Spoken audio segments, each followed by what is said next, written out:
దేవుని వాక్యం అదే కదండి చెప్తుంది కదా. దేవుని వాక్యం అదే చెప్తుంది. పగవాడు ఏం చెప్తున్నారు?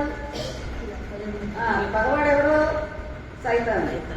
ఆ సైతానుడు ఏం చెప్తున్నాడు? మీరు ఏం చేసినా పర్వాలేదులే అని ముద్దు పెట్టేస్తున్నాడు.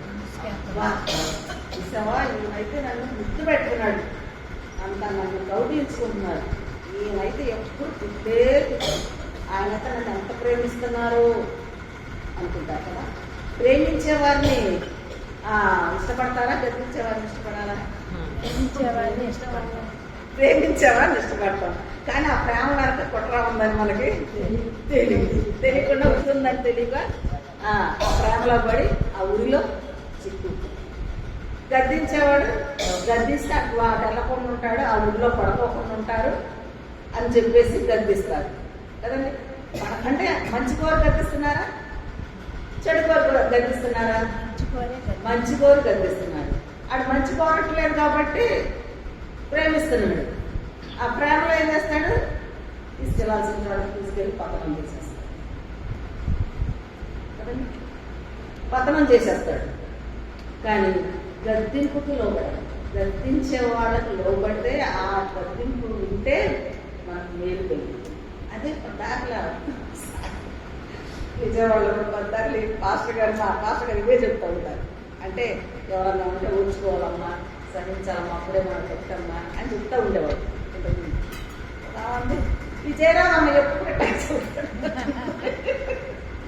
ఎప్పుడు ఓర్చుకో అంటే అన్నారులే, కొట్టారులే, ఓర్చుకోమ్మా, ఓర్చుకున్నారే భక్తమ్మా అని చెప్తారు. విజయరామ ఎప్పుడు టైం చెప్తారు అనేవాని అని అన్నారు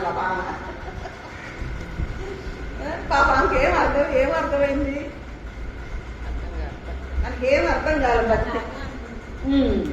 భక్తి అర్థం కాదు. పతాకలు ఎందుకు ఇలా చెప్తాడు అంటుంది కానీ దాని వెనక ఎంత మేలు ఉందో, మనం ఓర్చుకుంటే ఎంత మేలు పొందుతాము, సహిస్తే ఎంత మేలు పొందుతాము, దేవుడి కుమారుని అవుతాం కదా సహిస్తే అని భక్తిని నేర్పిస్తుంటే ఆయన భక్తి అవుతాయే మాకు ప్రేమగా మాట్లాడటం, ప్రేమగా వర్తించడం చెప్పుకుంటున్నారు. ప్రేమగా చెప్తారు. దానివల్ల మనకు ప్రయోజనం ఏంటి? నష్టమే కదా దాన్ని అనుకుంది. అలా కాదు. గద్దించేవాళ్ళు మనకు కావాలి కదా. గద్దింపులు ఏమన్నారు? తైలాభిషేకం. మేలు కోరి గాయాలు చేస్తారంట. నీతిమంతులు గద్దించడం తైలాభిషేకం. నీతిమంతులు ఎందుకు గద్దిస్తారు? వాళ్ళు కూడా నీతి నేర్చుకోవాలని గద్దిస్తారు కదండి. కాబట్టి మనం అలాంటి బోధకే మనం సెలవుతున్నాం. ఎందుకంటే మనం మేలు కోరి మనం మంచి పట్ల నడిపించాలి, మంచి భక్తిలోనికి భక్తి మంచి డెప్త్లోనికి నడిపించాలని దేవుని బిడ్డలు ఆశపడుతున్నారు. దాన్ని మనం అంగీకరించినట్లయితే శ్రేష్టమైనటువంటి వారంగా మనం ఉంటాం. మనం కూడా ఎత్తబడే సంఘంలో మన సంఘం కూడా ఉండాలి. ఈ ప్రాంతం చెప్తాను నేను ఎప్పుడైనా. ఎత్తబడే సంఘంలో మా చోడవరం సంఘంలో ఉన్న మేము కూడా నాతో కూడా ఎత్తపడాలి నాయన. అలాంటి భక్తి మేము నేర్చుకోవాలి. ఆయన బోర మధ్యాకాశం నుంచి ఆయన బోర శబ్దం వినినప్పుడు ఆగు రెక్కలు కట్టుకుని ఆయన తెలుసుకోవడానికి వెళ్ళాలి. అలాంటి భక్తి మేము నేర్చుకోవాలయ్యా, అలాంటి భక్తిలోనికి మమ్మల్ని నడిపించయ్యా అని మనం ప్రార్థన చేసుకోవాలి. అవన్నీ మరి వాళ్ళ మధ్యాకాశానికి బోర ఊదినప్పుడు వెళ్ళడానికి కావాల్సిన సిద్ధపాటు మరి ఇక్కడ మనం నేర్చుకోవాలి కదా. ఇక్కడ నేర్చుకుంటానే కదా, భూమి మీద నేర్చుకుంటానే కదా మనం ఆయనతో పాటు వెళ్ళడానికి సిద్ధపాటు కలిగి ఉండేది. అన్నింటినీ త్రోసేస్తే ఇంకేం నేర్చుకుంటాం? చెప్పిన మాటలన్నీ పక్కన పెట్టేసేస్తే మనం ఏం నేర్చుకుంటామండి? ఈయన ఎప్పుడు ఎట్టా చెప్తారులే, ఏమి ఎప్పుడు ఎట్టాకే చెప్తుందిలే అని అనుకుంటే ఏం నేర్చుకుంటాం మనం? ఏమీ నేర్చుకోవాలి.